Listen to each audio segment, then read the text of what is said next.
Welcome to Opinions My Own. My name is Paul Caulfield. I'm a longtime practitioner in law, risk, and cybersecurity. I'm an adjunct professor at Fordham University's School of Law, where I teach a course on financial crimes and effective risk management. In addition, I'm a practicing attorney at the law firm of Ruddy Gregory.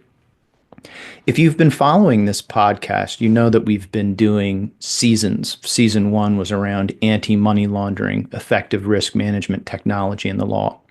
We're in the middle of Season 2 covering cybersecurity, risk management technology in the law. Until this episode, we've mostly used it to demystify, to educate, to really have deep dive discussions around particular issues impacting either financial crimes or cybersecurity. My next guest is ERIN WEST. ERIN has a distinguished career in prosecution. Until just this past month, she was at the Santa Clara County District Attorney's Office. She was a deputy district attorney. She was there for 26 years. The topic that we'll be discussing is pig butchering.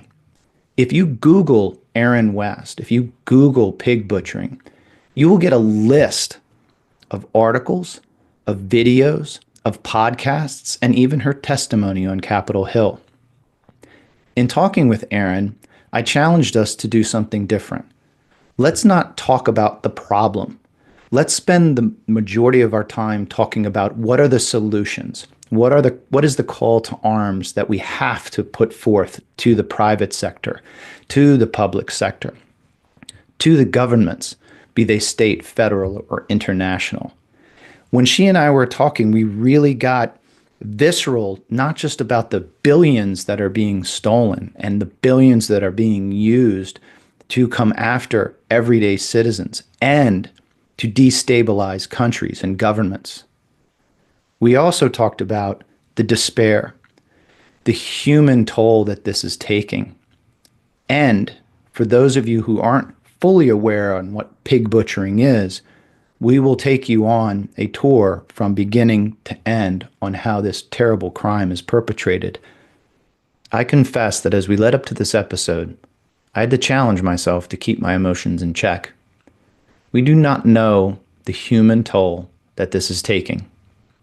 We have an idea of the number of people being trafficked in Asia and being enslaved in labor camps to then exact a different type of crime on people thousands of miles away.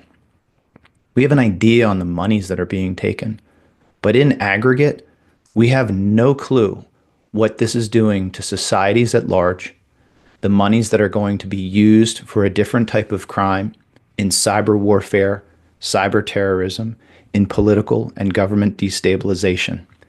These monies do not just wind up in the pockets of the bad actor. This money is used to exact a different type of terrorism. This episode is about solutions. We'll talk about the problem to explain it for the first few minutes, but then we'll get into what can we do in the private sector, the public sector, cooperation. What can the telecoms be doing?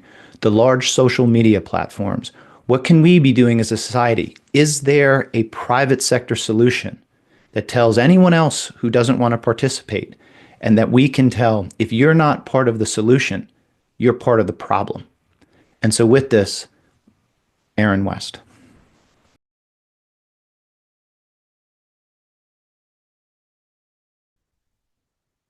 In Greek mythology, there is a woman named Cassandra. Cassandra has the curse of knowing exactly what's going to happen in the future, and no one believes her. As I said in the opening, when I came into learning about ERIN WEST and what pig butchering is, she gave a opening statement in front of our U.S. Congress. And what she said was, "This is the single worst financial attack on individual people this country has ever experienced. We are at crisis level." This is 2024. If you go back to September 10th, 2001, there was an intelligence officer who came to testify, and he talked about the failure of imagination, the failure to understand how terrorists operate. And that's why 24 hours later, 9/11 happened. ERIN has spoken a number of times on Capitol Hill, in papers, on podcasts, and she's with us today. And what we're going to do is something actually different. So, ERIN, thank you for joining me. Very much appreciate it. We're talking about pig butchering. And for the listener, we're trying to get as advanced as we can. But if you don't mind, let's just take a few minutes and just talk about kind of your career. And then we'll get into what this horrific financial terrorist event is. Thank you so much for having me here today. I'm really grateful for the opportunity to talk about this crisis. I was a prosecutor for 26 and a half years in Santa Clara County, my home county where I grew up. Prosecuted all kinds of cases. I spent the most time, 9 years, doing sexual assault cases. And then for the last 8 years, I've been assigned to the REACT task force. It's a high-tech task force staffed with elite local detectives who specialize in high-tech crime. I mean, you're in Silicon Valley. You're on the law enforcement side of what we've been doing in the private sector for, 25, 30 years. Tell me a little bit about how you got into cybercrime. It was funny. I was coming off of sexual assault, and that is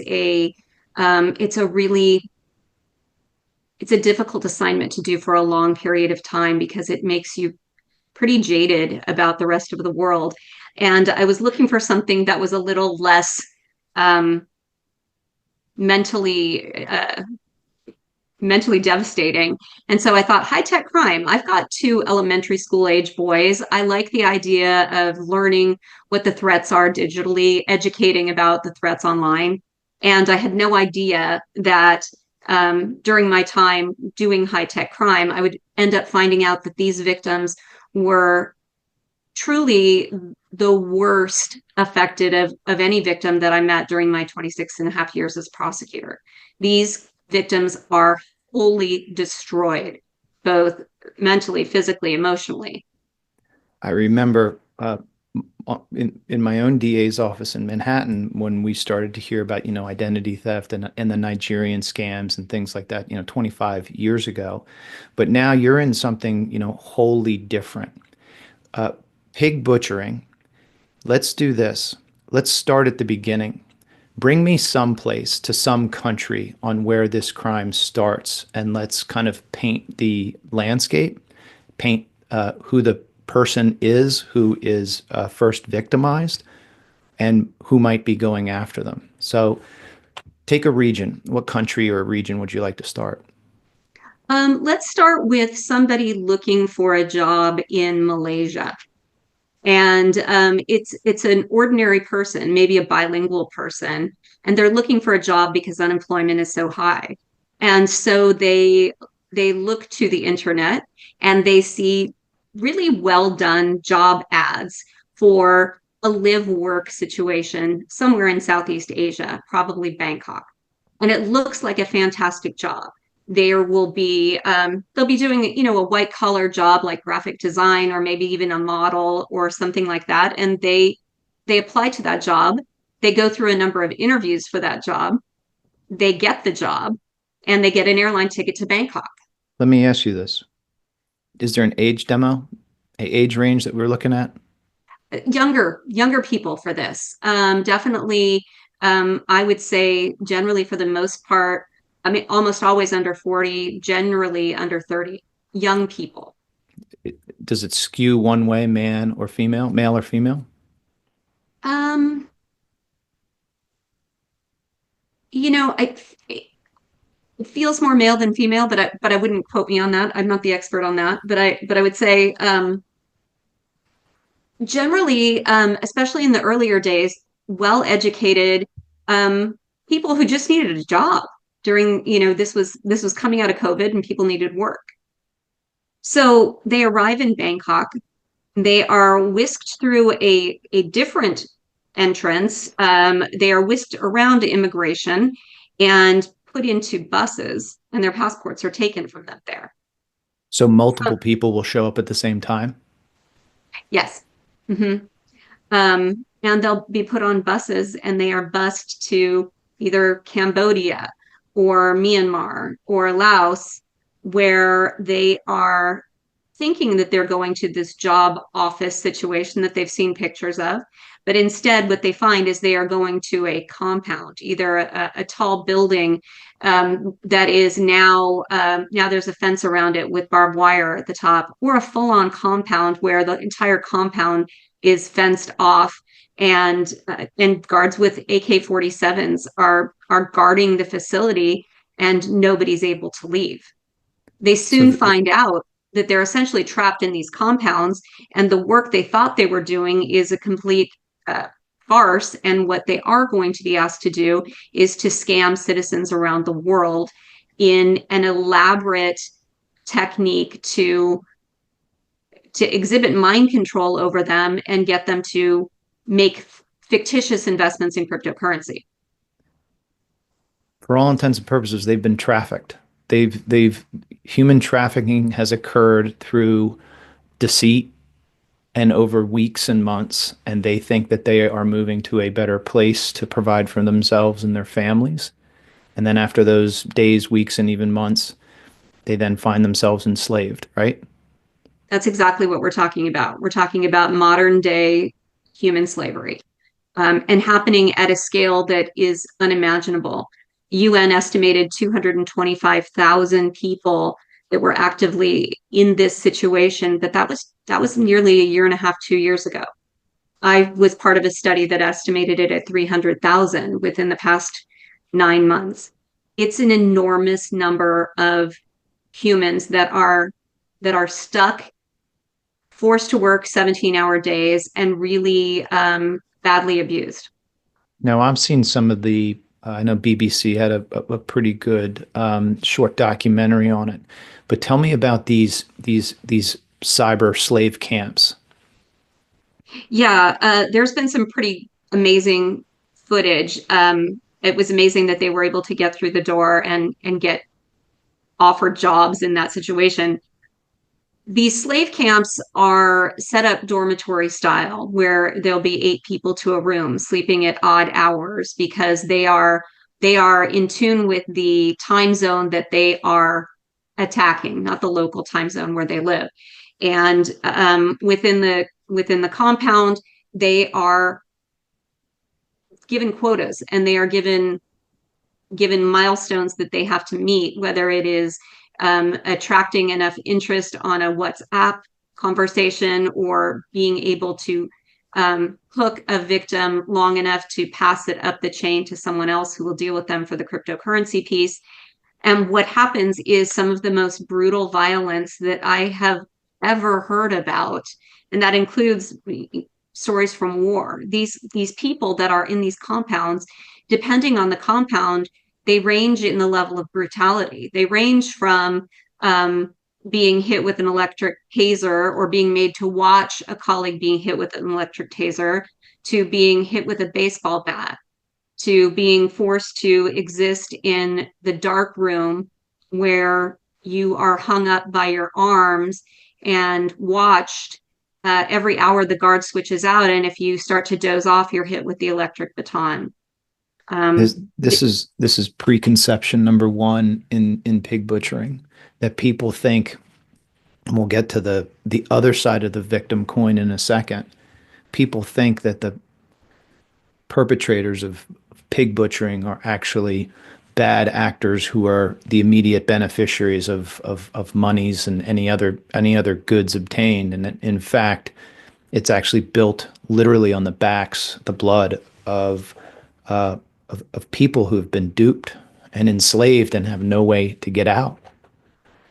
That's exactly right. And I think there are a number of misconceptions that attach to this crime. But one of them is, we think of the Nigerian prince, or we think of a call center in India where people are free to come and go, and this has as much entertainment for them as it is business. What we have in Southeast Asia, and now spreading worldwide, is these are horror camps. These are places where I've heard things where I think I couldn't even make up that level of torture that they are exacting on people. They're horrific. And then when you think of the alternative, well, then I have to convince someone to fall in love with me, and then I have to steal all their money. And it's not an easy decision for people to make. And we hear frequent stories of people jumping off buildings in these locations, um, or suffering an incident that isn't discussed, but they're no longer with us. They are killing themselves and are being killed. When you think about how Twitter came to be, when you think about how Facebook came to be and then became Meta, and then it purchased, ad infinite number of other applications.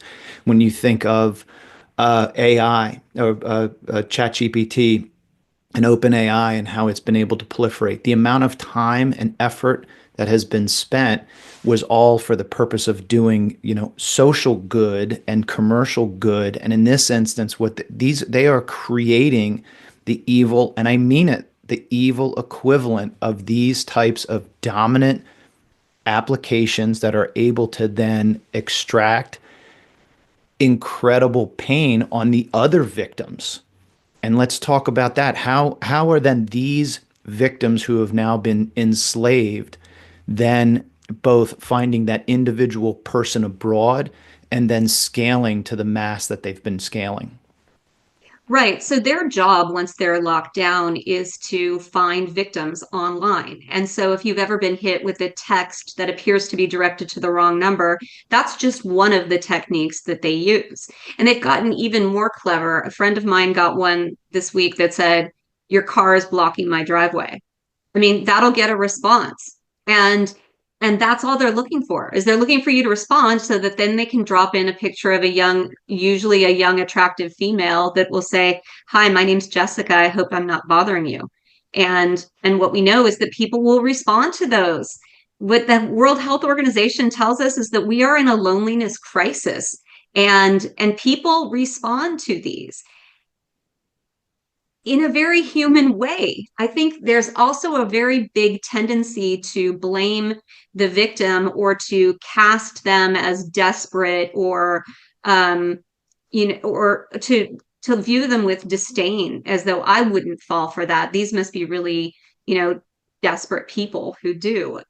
Fact is, somebody who has been a victim of this. They probably haven't told you because they're embarrassed, but that's how big this crisis is. What our human trafficking victims have to do now is they have to be engaging, and they have to create a dream for our financial crime victims. They need to sell them the dream of being in love with them, and they show them an elevated lifestyle full of luxury travel, luxury items, um, beautiful cars. And once they've hooked our victim into falling in love with them, that's when they say, I achieved all of this wealth because I invest in cryptocurrency. And more with the rise in the value of cryptocurrency as it's happening right now, people have FOMO, and they think, "Oh, I don't want to miss out on this opportunity. Look how well it worked for her." And another misconception is, the idea of, "I would never give my money to someone I haven't met." Well, that's what's happening here. Our victims think they are advancing their own financial future. They are being taught an investment strategy that they know has worked for a loved one.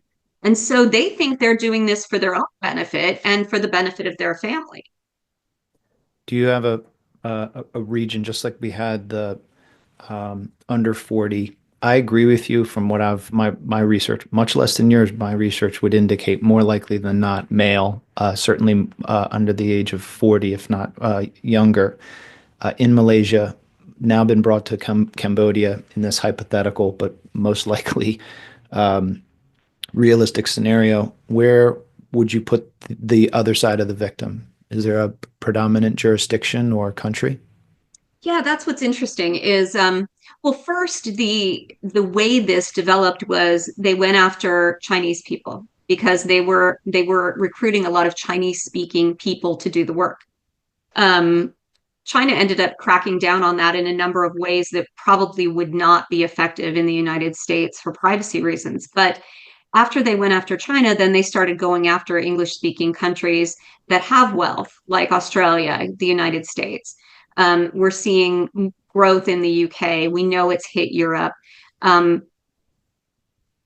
and I think that there are a lot of regions that have yet to be hit. But what we also know, and what's disturbing about this, is it hits from age 20 to age 80. It hits men and women. It hits all age ranges, and so it would be easier if it was just hitting women over 70, because then we would know how to target them with awareness information. But the fact is, it's anybody with a smartphone. It's anybody that is willing to engage in a conversation with them and then disclose how much money they have. I stole your thunder in the opening when I talked about your testimony on Capitol Hill. Let's start there. And why do you think this is such a crisis? Why do you think that this is such? Why do you think it is the crisis of our day? And then we'll get into what do we absolutely need to do about it. Sure, number of reasons. Number one, we know that the level of finances, the level of money leaving our country is astronomical, and we have never seen this type of wealth transfer from individuals in the history of ever. What we know is what was reported to FBI last year in 2023 was approximately $5 billion in losses in this regard. We know people are reluctant to report. So even if you double that or triple it, you're at $10 billion to $15 billion loss last year alone, only from the United States. But when you think of what's really happening out there and what other statisticians have put together, is it's more like a 30 to $50 billion problem from the United States last year. So that's a generation's worth of wealth. It's going directly into the hands of bad actors. This is not a whodunit. We know exactly who is behind this. We know it's Chinese organized crime. We know the bad actors. We've sanctioned some of the bad actors before. We know who they are. That's one piece, is the amount of wealth leaving our country not to return is a major factor. Number two, the actual effect on our people is immense. This is a absolute destruction of tens of thousands of people who will never recover. Some commit suicide, but imagine the mental load of the nature of pig butchering is that it does not stop until they've taken every last penny from you. And then they've gotten you to take a loan to pay taxes. So you have nothing. You probably owe $250,000, and you realize this was all a sham, and that the person who delivered you to this sham had found you and had been plotting your demise since the instant they found you. And that is way too much for humans to bear. That is such a devastation of trust and an eradication of trust that people don't recover. And life is built on trust. Life is built on imagine if I just think of all the things I do on a daily basis where I just trust that people are operating from their highest good. And now we have tens of thousands of people, if not hundreds of thousands of people, who cannot operate like that anymore. And that's going to cause a major problem. We've got a national security issue here. When you think of who is behind this and who benefits from this, there's no question that the Chinese party is benefiting from this amount of money. There's no way that tens, even hundreds of billions of dollars is resting in just the hands of a few kingpins. This is the type of money that runs states. And we need to be very concerned about where it's going. And we need to really look at what's happening in these countries where this is happening. It's not a coincidence that what was formerly a US naval port in Cambodia is now owned and run by the Chinese. It's not a coincidence that too is happening in Peru at the same time we're starting to see compounds built in Peru. When the pandemic started to come across, from Asia to the United States throughout the world, we as a collective society mobilized and did something in days and weeks that we never thought possible. Being able to move entire industries, businesses, publicly traded top 100 companies online and working remotely for months and even years on end. There was a zeitgeist that was captured. Coupled with that, you have a very visceral term, which I actually didn't understand until in the lead up to this. You explained to me the word butchering is so visceral, and it actually was created by the true originators of this crime, and even calling both sets of victims the pigs. That this is a desire to both capture on the front end the slaves that perpetrate it, and then on the back end the wealthier, the somewhat unsuspecting, not necessarily naive, and fattening them up and then butchering them. What is your thought about those terms, and how do you wield that as you now move into, and we move into, okay, what are the solutions, and not magic wand nonsense, but zeitgeist type stuff, that a COVID type, a 9/11 type, a Cassandra is in fact seeing something, and how do we do something about it? So a couple of questions packed in there. Let's start with the term pig butchering. That is a term that was coined by the originators of this crime. They called it shazupan, and the term is pig butchering. We are going to fatten you up with love bombing, and then we are going to slit your throat, and we are going to take everything you have. We're gonna consume you from snout to tail. We're gonna leave nothing on the bone. That's what pig butchering is about. And the reason that I choose to consistently use that term is because it's vile. And that speaks to the level of destruction that's being done. And it also gets your attention. What we're dealing with is not another Nigerian prince. It is not a gift card crisis. What this is an actual targeted attack on the rest of the world by a small group of criminals.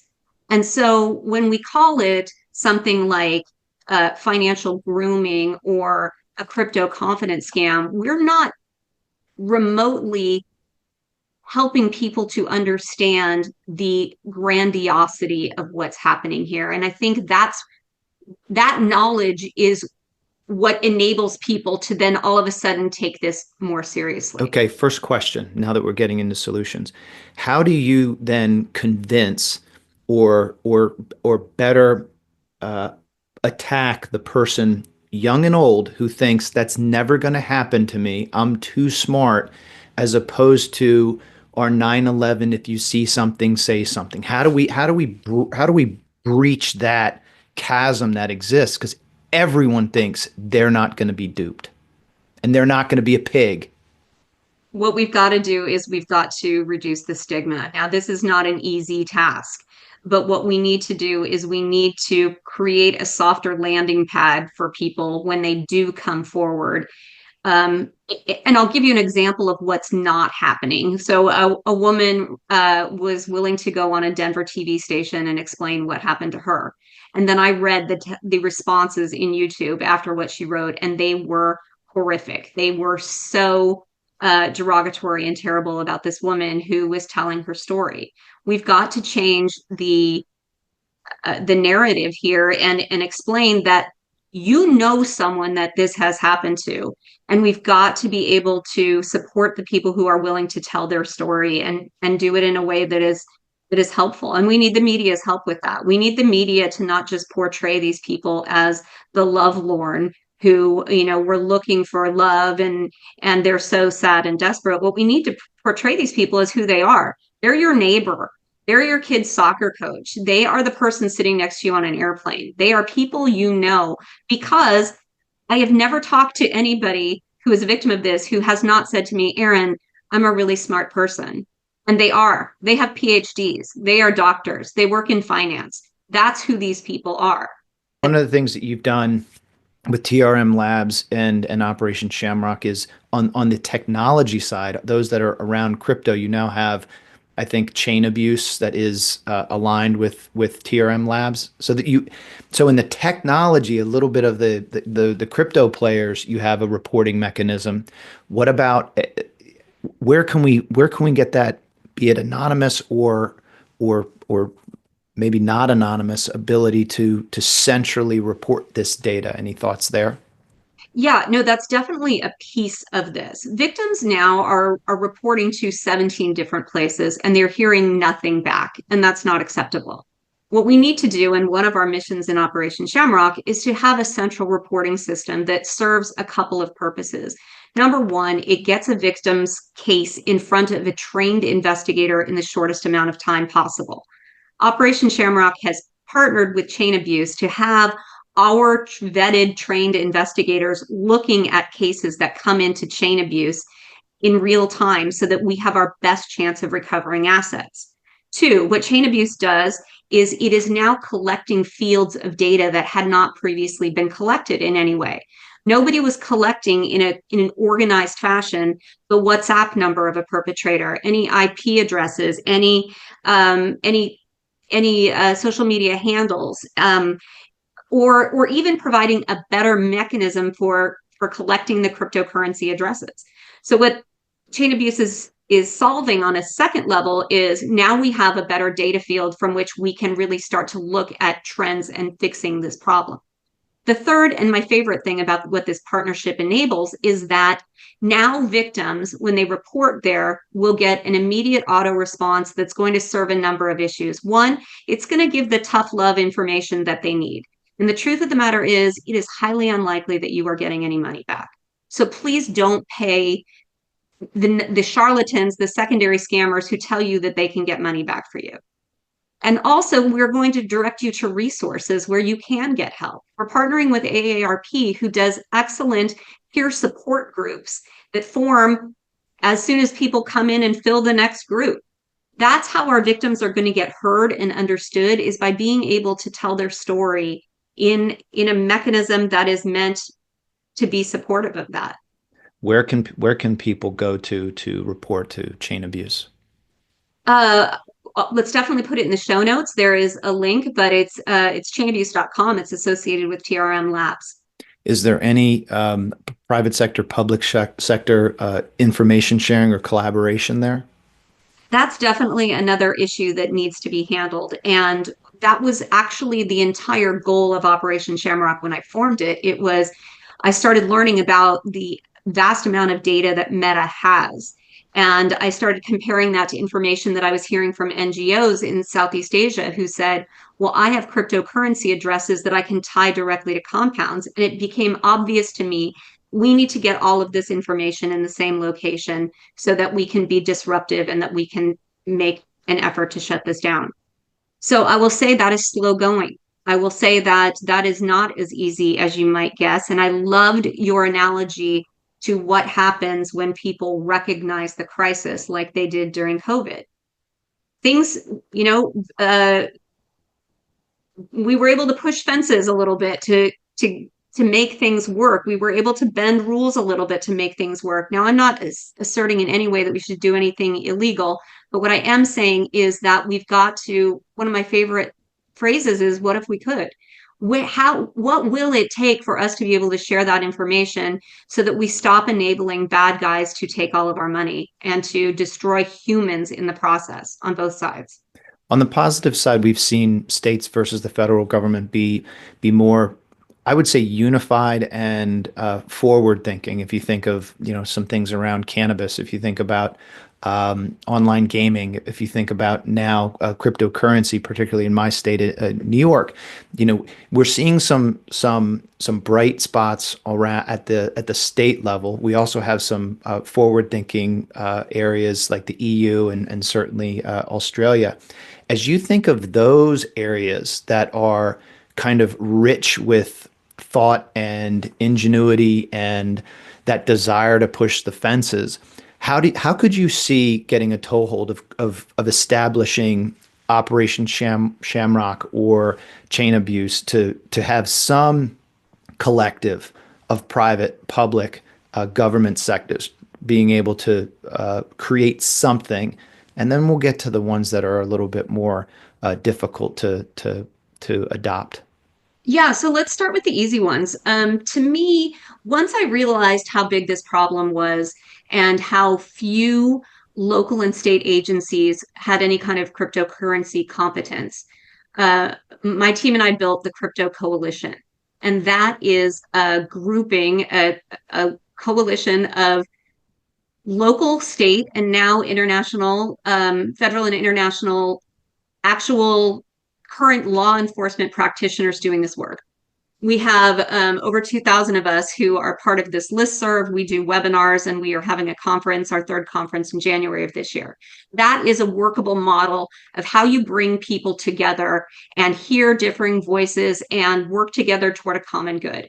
And I really saw it in practice last January when they came to San Jose, of what happens when you bring like-minded people together with a what if we could attitude.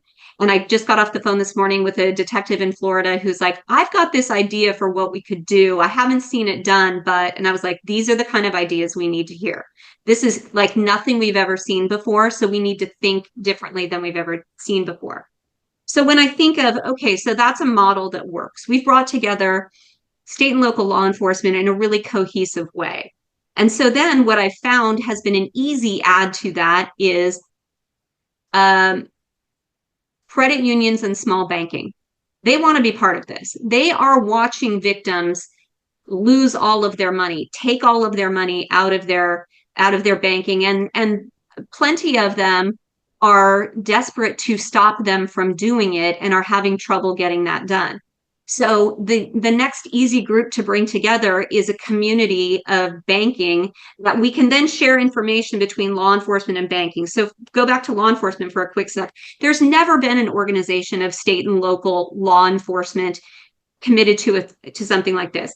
Likewise, there has never been a coalition of small banking that is committed to this idea of how do we stop a major crisis. And now when you get those two talking, then you think, okay, well, who else can join this? And then you see that victims are willing to share their information. And then you start pulling in little by little those who are more reluctant to join the playground full of us that are working hard to make a quilt here.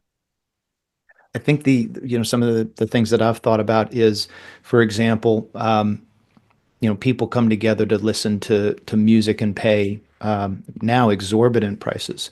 Being able to get the crypto industry to subsidize those tickets and then have something start at a small arena, 15,000 seats, and people can come. They can not just learn about crypto and how to use it, but it's also from a defensive standpoint. And so all of those people who are way timid right now to even get online get to be there in mass. And now you've got a captive audience around the Coinbases of the world trying to sell, their platforms, but also explanations around here's what this is.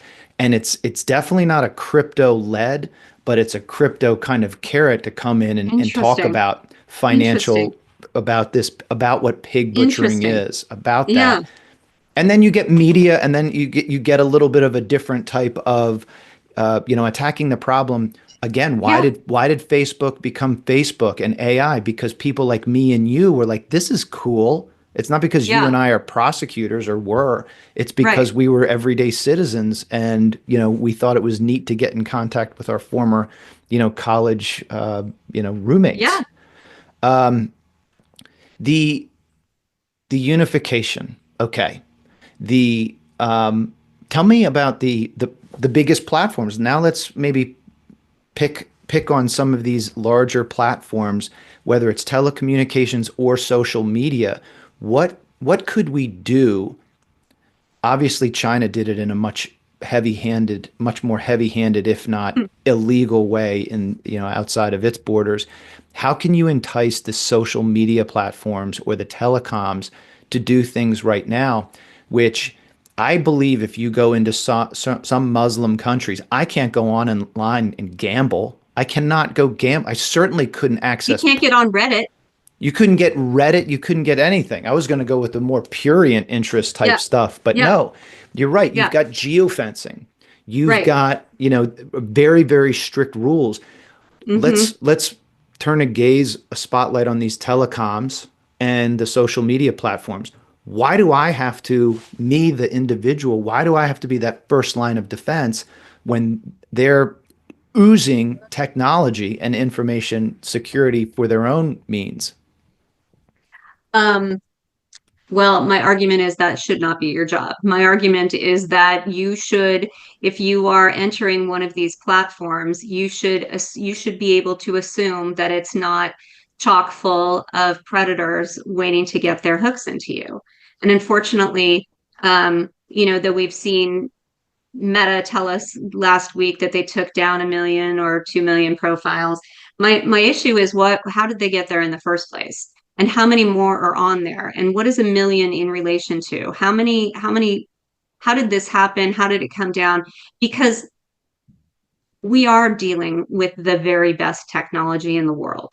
They know where people are, they know what phones they're using, they know how they're accessing the platform. They know we don't even know how much they know about these. And my discussions have them with them are frequently so skewed in terms of but what if we took someone down who was a really good user? We don't want to have false positives.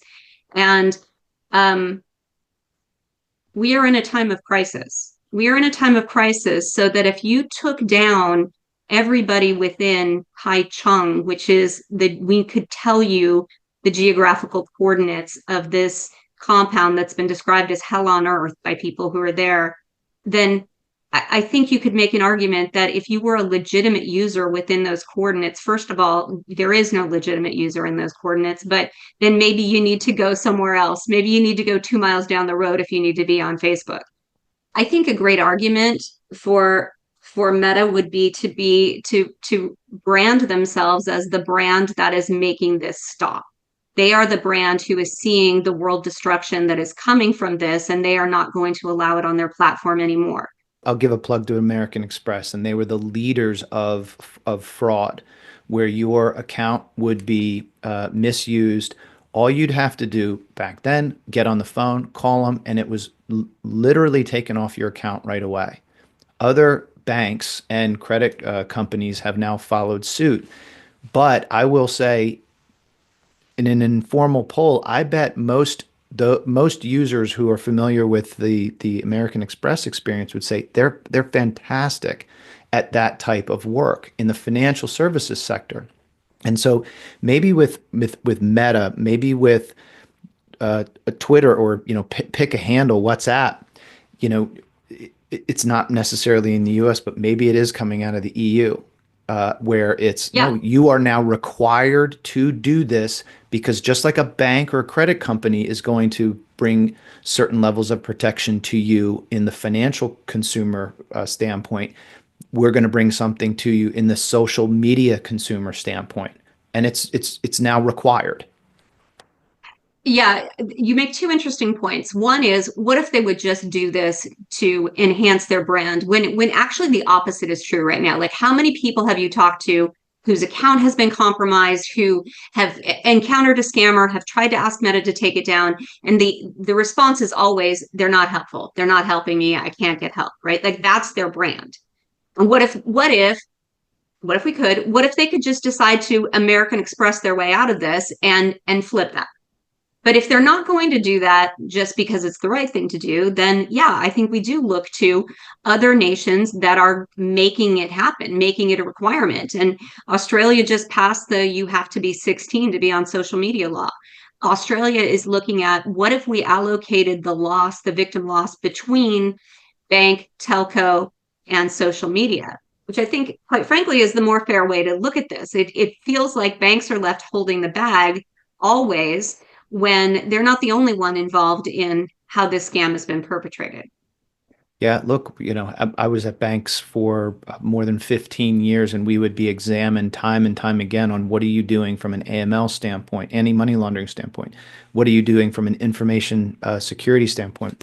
15, 20, 12 of my years was with an Israeli institution, so we were, steeped in information and cyber, consumer protection, investor protection, all of that. My hope is that, these telecoms and the social media companies, at the federal level, it's not going to happen right now, but at the state level, it will start to occur. And more than that, in some of these more forward-looking jurisdictions, that protection, it doesn't matter what the word is before it, it's still protection of the citizen if we're in the commercial space.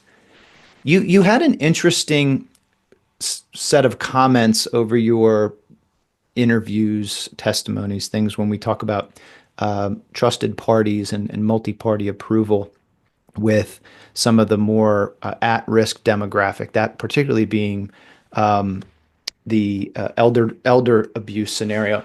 Tell me a little bit about how that works. I mean, how would you? And for those, Mm. it's a trusted party, pre-identified, and any large or anomalous type of transaction would trigger a call to that trusted party, be it the adult daughter or a nephew, something. It's compelling, but how do you get it to work? And are there any areas that are in fact adopting it? Well, we tried to get it adopted in the state of California, and the governor would not sign the bill. I don't know if it was the trusted parties, but it was certainly a 72-hour delay in processing the transaction if the teller had reason to believe that it was an elder abuse situation. I think the trusted party issue, I've heard actual from the family's stories on multiple occasions of how that has actually worked and how an adult son was able to interrupt a situation midstream and course correct and help before every last dollar was gone, which is frequently the scenario.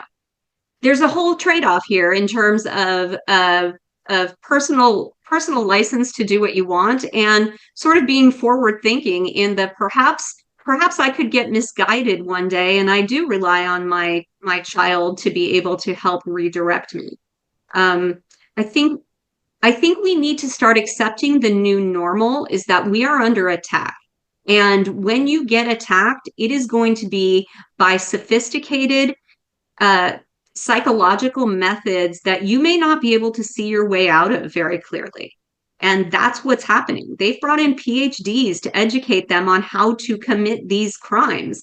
And people describe it as being under the ether when they were involved in these. So um, I think we just need to reframe it and encourage this type of solution.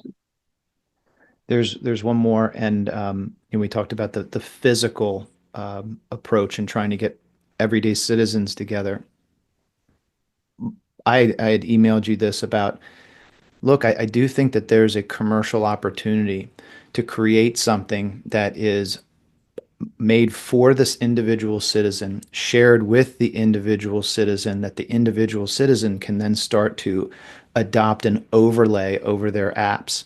And so by a means of information sharing and network effects, for example, if I had this application on my phone and you did as well, and I saw something just like that text that you talked about earlier about, hey, your car's double parked, for you to be able to say no. And not only can you report it junk to your telecom, and who knows where it goes after that, it can go into that utility.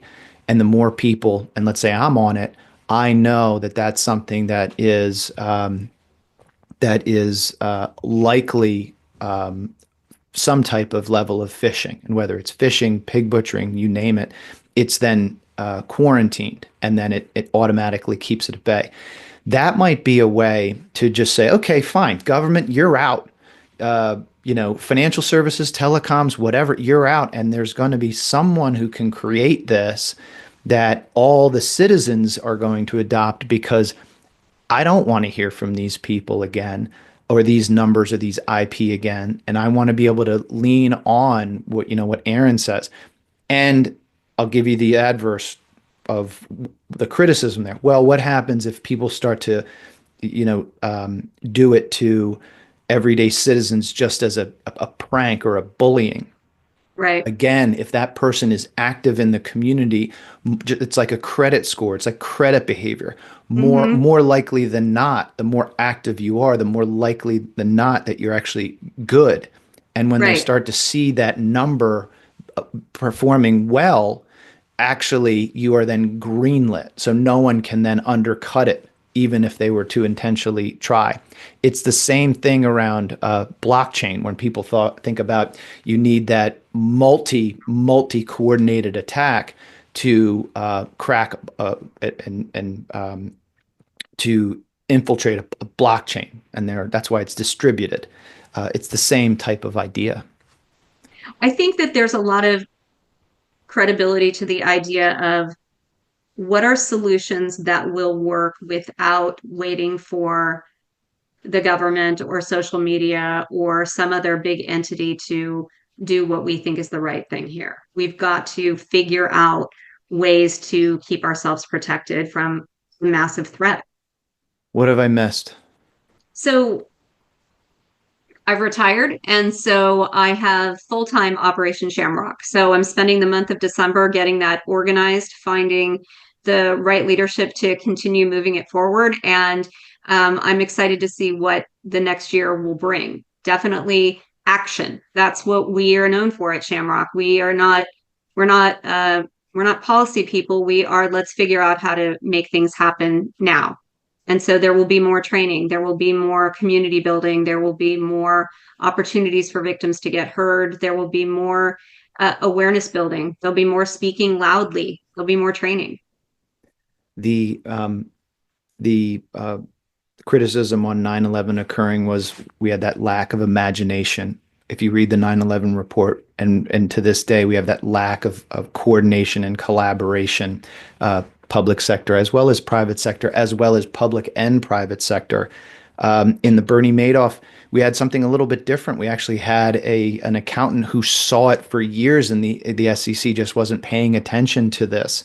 And my hope is for you, for Operation Shamrock, for what pig butchering is that you're able to harness those aspects that can navigate free and clear of the barriers. And I do think that you have it. I just don't think it's materialized yet. You have that either resource or sets of resources or technology to be that I think is going to capture us and our imaginations, and anyone else who doesn't want to participate, then so be it. I think it's going to happen. I think it's going to happen sooner than later. I think it's going to happen in the next year or two, if you want my honest opinion. And I mean, that's pretty quick, because the downside is a 9/11 happens, we continue to have this type of human slavery. We happen to have this type of, financial terrorism that is in fact occurring and waging its war. So thank you very, very much for being here. If you haven't listened to her other testimonies, if you haven't listened to her other podcasts and you want to learn more about ERIN's work, you can obviously go to operationshamrock.org. You can actually Google Operation Shamrock and educate yourself. And please do like, share, and spread the word about Operation Shamrock. Thank you. Good job. Awesome. That was really good. Good. Unification, telecoms, multi-China, big names, geofencing. We did, oh my gosh. Yeah, You did everything? we did everything. Awesome. Awesome. Yeah. That was really good. Yeah. That was You're good. really good at it. Thank you. It means a lot to me. Thank you for listening to Opinions My Own. Please follow us on any podcast platform, like us on YouTube, share, and tell your friends.